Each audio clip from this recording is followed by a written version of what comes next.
Hi guys, welcome to next India. आज है 31 अगस्त 2021। तो 31 अगस्त 2021 से करंट अफेयर्स के जितने भी इंपॉर्टेंट क्वेश्चन बन सकते हैं सारे के सारे हमारी इस वीडियो में डिस्कस करेंगे तथा प्रत्येक क्वेश्चन से रिलेटेड इंपॉर्टेंट फैक्ट भी मैं इस वीडियो में आपको बताऊंगा।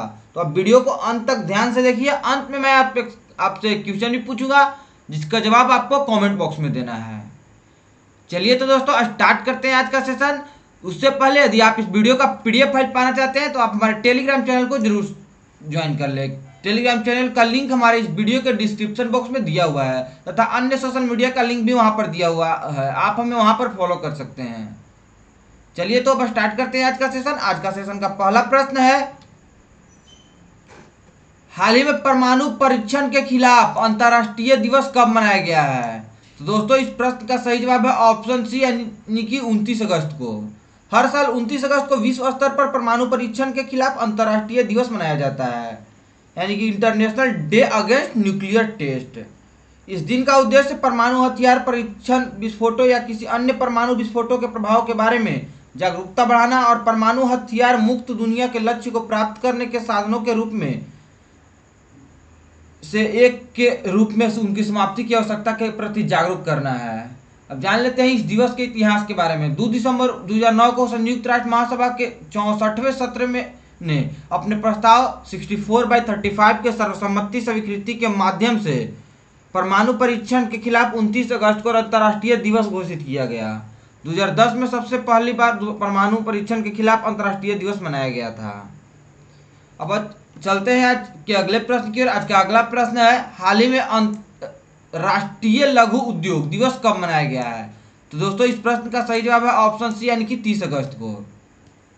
30 अगस्त यानी कि कल के दिन देश भर में हर साल 30 अगस्त को छोटे उद्योगों को उनकी समग्र विकास क्षमता और वर्ष में उनकी विकास के लिए प्राप्त अवसरों के समर्थन और बढ़ावा देने के लिए राष्ट्रीय लघु उद्योग दिवस के रूप में मनाया जाता है।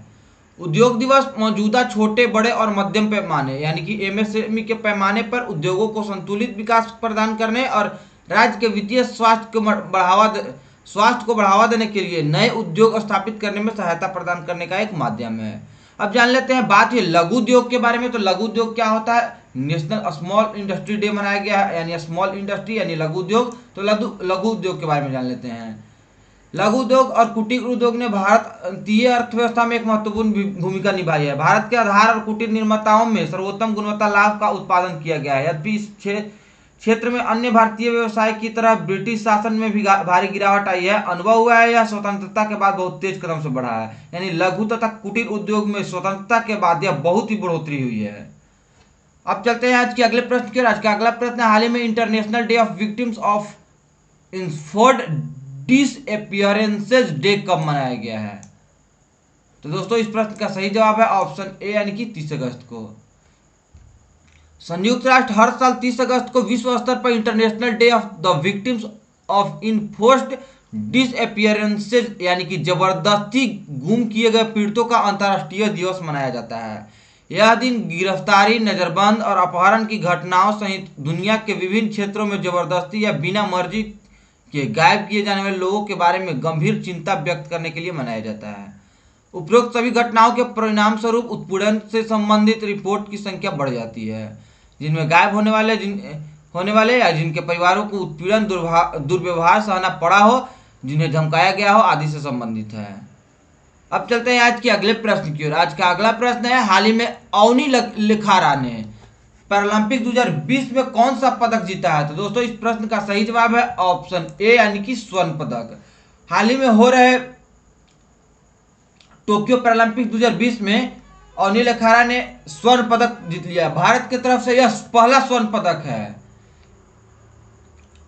यह इमेज में निशानेबाज एक शूटिंग थे, मतलब निशानेबाज में इन्होंने यह पदक जीता है। अवनी लेखारा ने निशानेबाज अवनी लेखारा ने इतिहास रच दिया है क्योंकि वह पैरालंपिक में स्वर्ण पदक जीतने वाली पहली भारतीय महिला बनी है जिन्होंने R2 महिलाओं की 10 metre air rifle standing SH1 event में पोडियम के शीर्ष पर अपनी जगह बनाई। जयपुर के 19 वर्षीय जिन्होंने 2012 में एक कार दुर्घटना में रीढ़ की हड्डी में चोट लगी थी, इन्होंने विश्व रिकॉर्ड के साथ कुल 249.6 की बराबरी की, जो एक नया पैरालंपिक रिकॉर्ड भी है।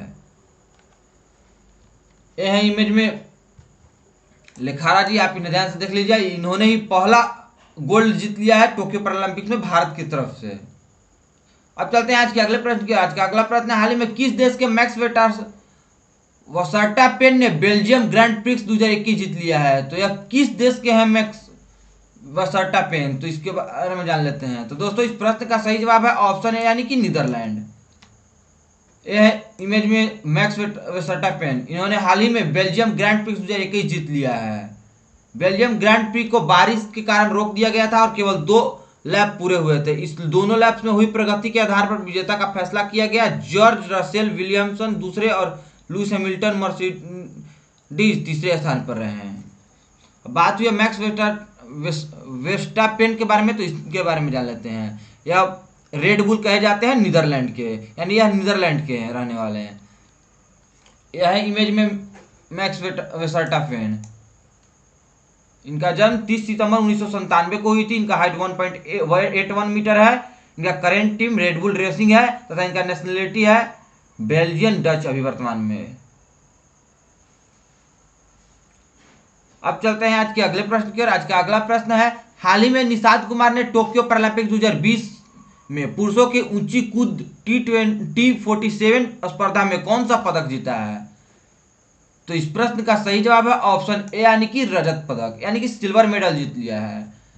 भारत के निषाद कुमार ने टोक्यो पैरालंपिक 2020 में पुरुषों की ऊंची कूद T47 स्पर्धा में रजत पदक जीत लिया है।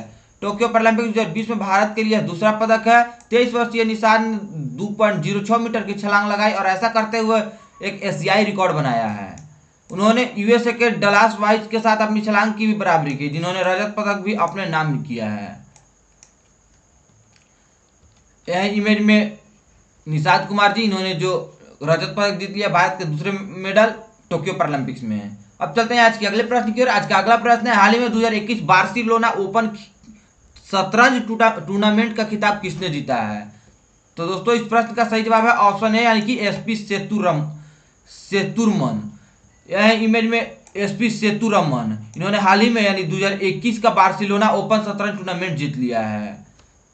9 राउंड में अजय रहते हुए 6 मैच जीते और 3 ड्रॉ रहे। चेन्नई में जन्मे सेतुरमन ने 9वें और अंतिम दौर के बाद 7.5 अंक जुटाकर रूस के डेनियल यूफाक से बराबरी कर ली। हालांकि भारतीय खिलाड़ी बेहतर टाई ब्रेक स्कोर के साथ पर आधार पर विजेता के रूप में उभरा है। भारत के कार्तिकेयन मुरली तीसरे स्थान पर रहे हैं।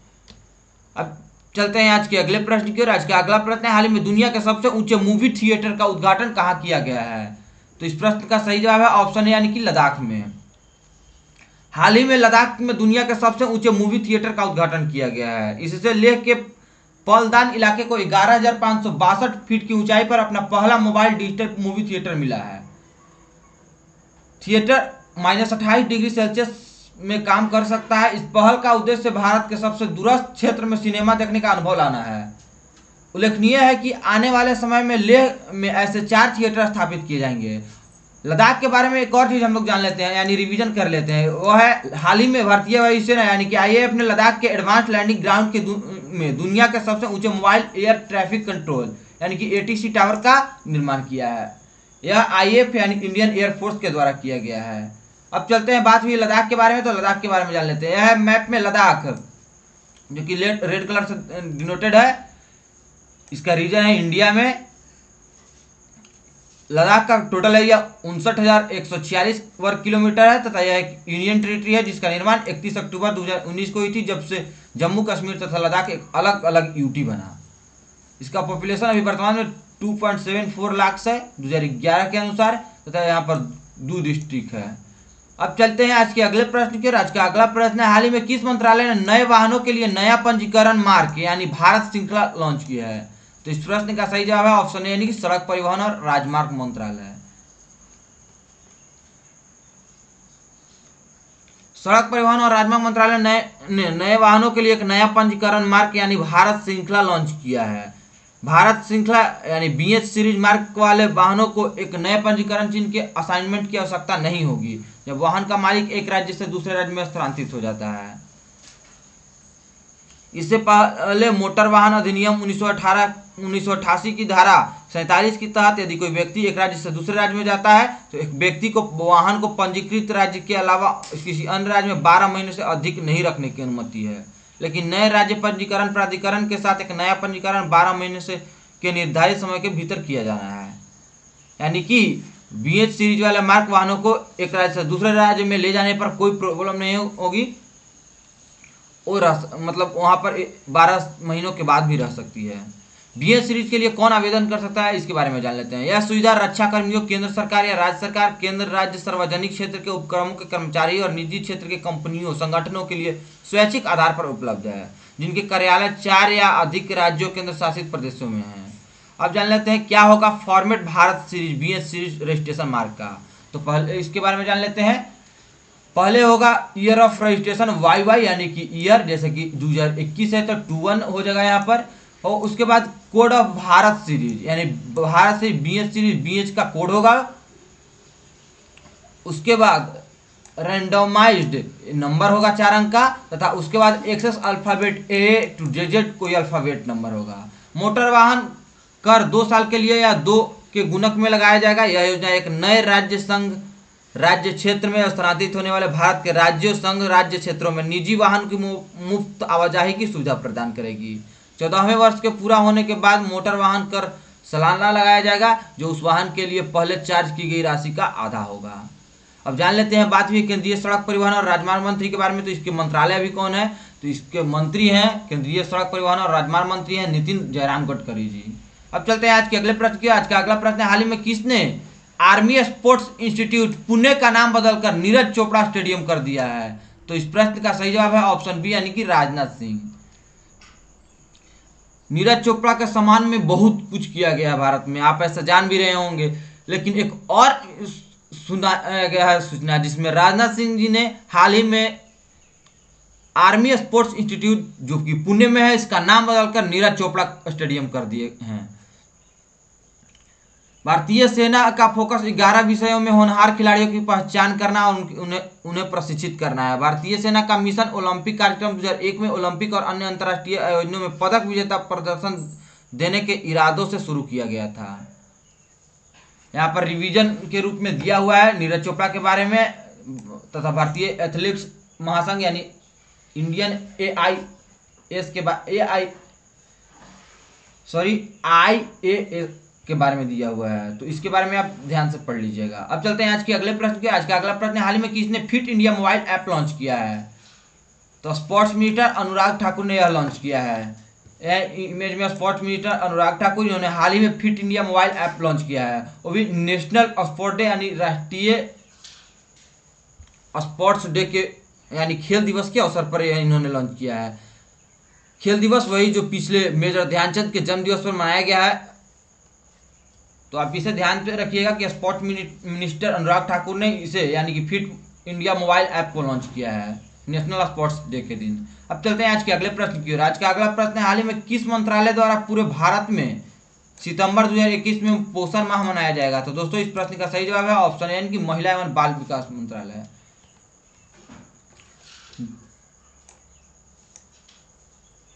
Ministry of women and child development ministry to celebrate Poshan Maah across nation throughout next month. महिला एवं बाल विकास मंत्रालय ने पोषण माह अगले महीने यानी सितंबर महीने में मनाएगी। यह न्यूज आप इसे ध्यान से पढ़ लीजिएगा, जिसमें WCD मिनिस्ट्री के द्वारा यह मनाया जाएगा नेक्स्ट मंथ में, यानी कि कल जो स्टार्ट होने वाला मंथ सितंबर में, वो मंथ में। अब चलते हैं आज के अगले प्रश्न की ओर। आज का अगला प्रश्न है, हाल ही में RBI ने भारत नेपाल प्रेषण सुविधा के अंतर्गत ट्रांसफर की सीमा को बढ़ाकर कितने रुपए कर दी है? तो दोस्तों इस प्रश्न का सही जवाब है ऑप्शन डी, यानी कि 2 लाख रुपए। भारतीय रिजर्व बैंक ने भारत नेपाल प्रेषण सुविधा योजना के तहत धन हस्तांतरण की सीमा 50,000 रुपए प्रति लेनदेन से बढ़ाकर 2 लाख रुपए प्रति लेनदेन कर दी है। पहले एक साल में 12 लेनदेन की अधिकतम सीमा थी, अब यह सीमा भी हटा दी गई है। हालांकि भारत नेपाल प्रेषण सुविधा के तहत नकद आधारित हस्तांतरण के लिए 50,000 रुपये से प्रति लेनदेन की सीमा अभी भी 1 वर्ष में अधिकतम 12 हस्तांतरण के साथ मौजूद रहेगी। अब जान लेते हैं भारत नेपाल प्रेषण सुविधा के बारे में। भारत नेपाल प्रेषण सुविधा भारत से नेपाल के लिए एक फंड ट्रांसफर तंत्र है जो NEFT पर संचालित होता है। इस वर्ष इसे वर्ष 2008 में आरबीआई द्वारा शुरू किया गया था। इसे भारत में एसबीआई और नेपाल में नेपाल एसबीआई बैंक लिमिटेड द्वारा प्रबंधित किया जाता है। अब बात हुई है आरबीआई तथा नेपाल के बारे में, तो दोनों के बारे में जान लेते हैं। आरबीआई यानी reserve bank of India, reserve bank of India Bharat का केंद्रीय बैंक है। यह भारत के सभी बैंकों का संचालक है। भारतीय रिजर्व बैंक अर्थव्यवस्था को भी कंट्रोल करता है भारत का, तथा इसका स्थापना 1 अप्रैल 1935 को ब्रिटिश शासन में ही 1935 में कोलकाता में की गई थी, लेकिन वर्तमान में इसका मुख्यालय मुंबई में है। अभी वर्तमान में इसके 25वें गवर्नर हैं शक्तिकांत दास जी। अब चलते हैं नेपाल के बारे में जान लेते हैं। नेपाल की राजधानी काठमांडू है तथा नेपाल का करेंसी है नेपाली रूपी। यहाँ का ऑफिशियल लैंग्वेज है नेपाली तथा इसके प्राइम मिनिस्टर हैं शेर बहादुर देउबा। यह है वर्ल्ड मैप में नेपाल देश, जो कि रेड कलर से यहाँ पर डिनोट है। भारत से सटा हुआ एक देश है जो कि बिहार से कनेक्टेड है।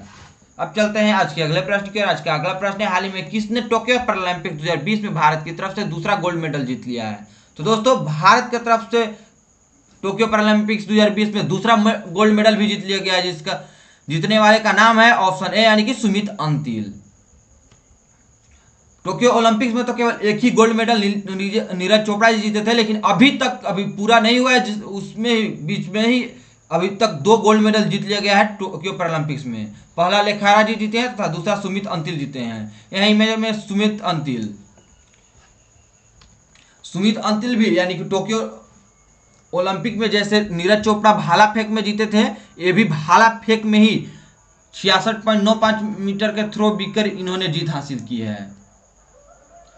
यह इमेज में जो सुमित अंतिल, इनका नाम अब चर्चित है पूरे भारत में, पूरे वर्ल्ड में चर्चित है, क्योंकि टोक्यो ओलंपिक्स में इन्होंने भाला फेंक में गोल्ड मेडल जीत लिया है और यह भारत की तरफ से दूसरा गोल्ड मेडल है टोक्यो पैरालंपिक में, तथा इस वर्ष का टोक्यो ओलंपिक तथा पैरालंपिक मिलाकर तीसरा गोल्ड मेडल है।